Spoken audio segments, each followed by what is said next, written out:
A call from the darkness echoes. Welcome back to a haunting horror movie journey.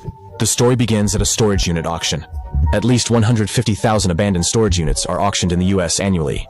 These sealed rooms are like mystery boxes. If you're lucky, just $100 could turn into millions in profit. Nick is a storage hunter, but unfortunately, his luck has always been terrible. He's even borrowed money from gangs at high interest rates to cover the costs of buying a warehouse. This time, the warehouse manager is introducing warehouse number 36. This customer has never been late in paying his warehouse rent for decades, but has suddenly lost contact in recent months. The manager opened the warehouse door to let everyone take a quick look inside. There appeared to be a high probability of antiques in there. After setting the atmosphere, the auction began. Nick is determined to get warehouse number 36 at all costs. He immediately raised the price from $50 to $250, but he wasn't the only one eyeing the warehouse. In the end, Nick had to empty his wallet and managed to buy warehouse number 36 for $400. Just as he went to pay, the gang leader called. Did you fucknut? Because I remember telling you not to cross county lines before settling in full. I haven't. Huh. So my guy eyes on you was lying? I'm here to make money, to pay you. I want my money now, you lying piece of shit. After hanging up the phone, Nick handed some money to the manager. Turns out these two were in cahoots. The manager pre-selects valuable warehouses. He is responsible for selling the items inside. But the last unit he bought, number 87, was nothing but fakes. He had to sell a gold necklace from the warehouse to break even, hoping this time warehouse number 36 would change his life. Got my keys? Before leaving, the administrator decided to show him something. The buyer of warehouse number 36 was very peculiar. This old man in his 80s only ate takeout, yet he'd slaughter hundreds of rabbits daily. Then he'd deliver them to the warehouse right on schedule. One day, while cutting meat, a rabbit's head tumbled to the floor. As he bent down to retrieve it, he suddenly suffered a fatal heart attack. The admin showed Nick the warehouse surveillance footage. The old man would hop exactly like a rabbit, 3 times, before entering. Since this warehouse opened in 1945, he showed up at the same time every day without missing once. When he came out, his bag was empty. Then, the old man would hop like a rabbit 3 times with a satisfied look before leaving. What do you think it is? I'll dig around. Nick couldn't care less about monsters or ghosts inside. Nothing's as scary as the gang's AK-47s anyway. Just as he stepped out of the office, he happened to meet an elderly woman who was also looking for the administrator. It's just that it's not for treasure hunting, but to renew the storage fee to redeem the items stored inside. It turned out that the old lady was the real owner of warehouse number 87, but unfortunately the old lady arrived a bit late. The manager had already legally auctioned this warehouse, but he told her that she can go to Nick and plead with him to buy back the remaining items. The old lady immediately ran out to catch up with Nick because the photos and letters inside were very important to her, and she wanted them back. After all, even if Nick kept them, they wouldn't fetch much money. However, Nick was already very irritable, and faced with the old lady's persistence, he made an outrageous demand. $1,000, you can have what's left in there. I make this money in a month cleaning.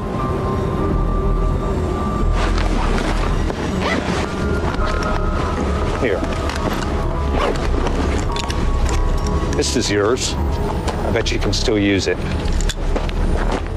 Nick ignored the old lady's curses and turned to come in front of storage unit number 36. At this moment, he couldn't wait to find out if the contents inside could earn him a significant profit. However, once he went inside, he found that this warehouse was actually smaller than the others, and there wasn't much stored inside. So Nick immediately went to settle accounts with the manager, but the other party told him that this area of warehouses was built in 1940, and each warehouse has different sizes. Nick is willing to accept the consequences of her gamble and admits defeat. Just as he was about to leave, the manager suddenly said that he should return the remaining items to the old lady. This lady? She's too good. The game has rules. You win some, you lose some. Look at me. I did what I had to for this country. How the fuck do you bring that into every conversation? I bought that unit fair and square. So fuck you, fuck her, and fuck this guilt trip. It turns out Nick is a Vietnam War veteran. The war left him deaf in his left ear and turned him into an extremely arrogant racist. He didn't refuse to help the old lady, he simply discriminated against this Mexican immigrant. Nick returned to storage unit number 36 to continue sorting through the items inside. To his surprise, he actually found some valuable items. First was a candlestick that looked like it was made of gold, judging by the material. Then he discovered a photo album filled with pictures of Nazi soldiers. Antique dealers might pay top dollar for something like that. Finally, in the deepest part of the warehouse, Nick discovered several strange items: a circle woven from wool, 2 intricately carved antique chairs, and a round table with a pentagram painted on it. He quickly gathered these items, thinking that selling just one might be enough to clear his debt. But he just loaded everything onto the car.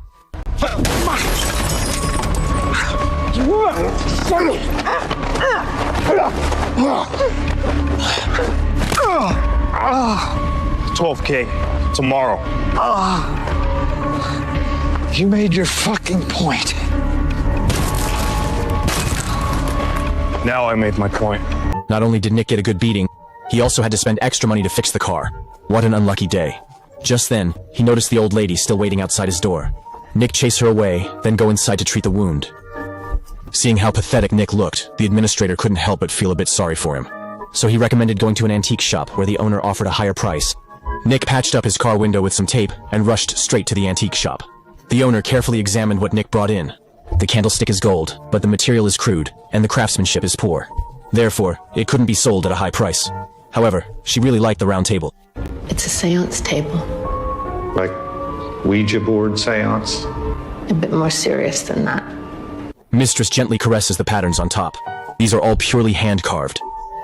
Suddenly, she accidentally triggered a hidden mechanism, opening a secret compartment in the round table, containing 3 ancient books. They seem quite valuable, Nick mutters. This is not Mistress's area of expertise, but one of she-friends definitely knows. However, compared to this, Nick is more curious about the woven wreath. Mistress suddenly showed a strange smile and told him to lean in and take a sniff. Can you guess the material? Wool. Human hair. Smell? Yeah, no thanks. I'll go call my guy about the books. Just then, an antique appraiser entered the store. He was definitely an expert. With just one look, he said that this round table is from 19th century Austria and is used for summoning demons. When Nick took out those 3 books, he was so shocked that he couldn't speak. These 3 books are extremely rare, worth at least $10,000. But compared to these, the 4th book would be even more valuable. How much for all 4? If placed at the right auction with multiple buyers, in excess of $300,000. The appraiser told Nick that the 4th book was expensive not because it was rare. The first 3 books taught how to summon demons, but the 4th one explained how to seal them away. Normally, when the transaction between a human and a demon ends, the book will burn itself to ashes. There is only one exception. When the demon is betrayed and does not receive its reward, it will be trapped in the mortal world. If we find the missing 4th volume, I will write you a check for $300,000. The moment Nick heard, he said, "Well, what are we waiting for? Immediately lead the appraiser to warehouse number 36. If they really found the 4th book, he could not only clear all his debts but completely turn his life around." During the journey, the appraiser revealed some hidden secrets. He knows a bit about the original owner of warehouse number 36. The old man made steel in Europe, amassed a fortune. After WE2, the whole family moved to America. He specialized in tungsten core armor-piercing shells, but sold all of them to Germany. Nick had seen those photographs in the warehouse, so he knew the old man was not a good person. If the necromancy really works, then the origin of the $10,000 in his account has also been solved. And he invoked an entity, offered it a vessel to occupy, to possess his sister. Dottie Volmar, I believe, was her name. Nick heard nothing more. The moment the appraiser mentioned the number 300,000, his mind had already flown away. Before entering the warehouse, the appraiser asked him to light a candle. This candle holder is made from special materials. Its fire will burn away any evil intentions. No offense, but shut the fuck up. Once inside the warehouse, Nick frantically began searching everywhere. The room was still full of items, but he tossed them all onto the car and threw them out. Nothing mattered more than that book right now. Yet even after clearing out most of the stuff, he still couldn't find it. Right then, It's hollow. You heard that? I knew these fucking measurements were off. Nick pushed the furniture out of the way, revealing a hidden door behind the wall. He jimmied the lock open and immediately opened the door. Oh, what is that fucking smell? In my field, we call it effluvia. Oh, man. As he spoke, the appraiser lit the candle in his hand. Before entering, he specifically warned Nick not to touch anything and not to speak, in case there was anything supernatural inside. Whatever you do, don't look directly at him. I'm pretty sure that's 2 pieces of advice, and you don't know shit about me. So fuck off. The examiner held up the guiding light ahead. The two cautiously navigate through the pitch-black corridor, where Jesus statues hang eerily all around them. Pages ripped from the Bible are plastered across the walls, seemingly creating some kind of protective barrier. When they reached the end of the aisle, the examiner gasped in shock as he saw a figure lying on the floor. This must be the missing Dottie Walmart, with the summoned demon now trapped inside she. There it is. Do not cross that line. Fuck this, I'm going for the book. No! Stop! Don't! As Nick destroyed the magic array, the pentagram in the center began to glow intensely, but his eyes were fixed only on that $300,000 magic book. Giant tentacles suddenly burst out from their sheaths. Seeing this, Nick quickly hid behind the appraiser. He gasped. Without the protection of the candlestick, the demon wrapped its tentacles around the appraiser and swallowed him whole. The fourth book in Nick's hand was also completely burned. He panicked and turned around to run away from the warehouse, but the demon did not disappear after completing the transaction. Instead, it pursued him.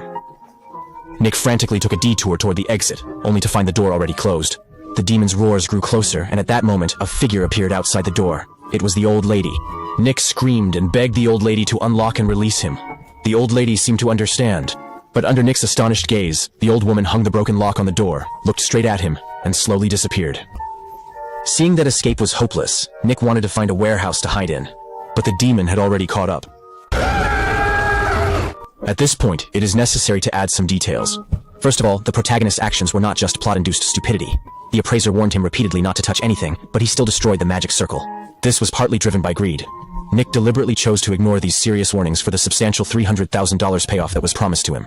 But remember, as mentioned earlier, he lost hearing in his left ear during the Vietnam War, and the examiner whispered all these warnings into his left ear, so he probably didn't hear them. Not only the main character, this appraiser also has a 180-degree change from beginning to end. He clearly knows the demon's summoning ritual inside and out, even understanding how to use the artifacts. When the demon was first awakened, the candlestick clearly blocked some kind of attack.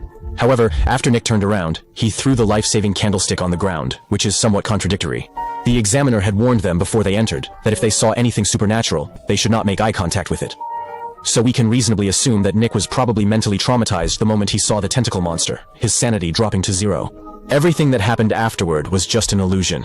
Taking this theory further, the tentacle monster might not have been summoned by the old man at all. First of all this information is described by the appraiser in words, and cannot be proven to be authentic. Looking at the old man's room, he kept his sister's photo in the most prominent place. Not exactly the behavior of someone who would sacrifice her. Before entering the warehouse, the old man would hop like a rabbit, probably to avoid damaging the magic circle. He practiced in advance because, as an elderly man with limited mobility, he still insisted on delivering meals to his sister on time for decades. Most importantly, the old man didn't look like a rich man selling weapons. He didn't even look like an appraiser who could easily write a check for $300,000. So compared to the old man, the antique shop owner who always had a strange expression on his face, and the appraiser who knew everything, they were more like a demon summoner,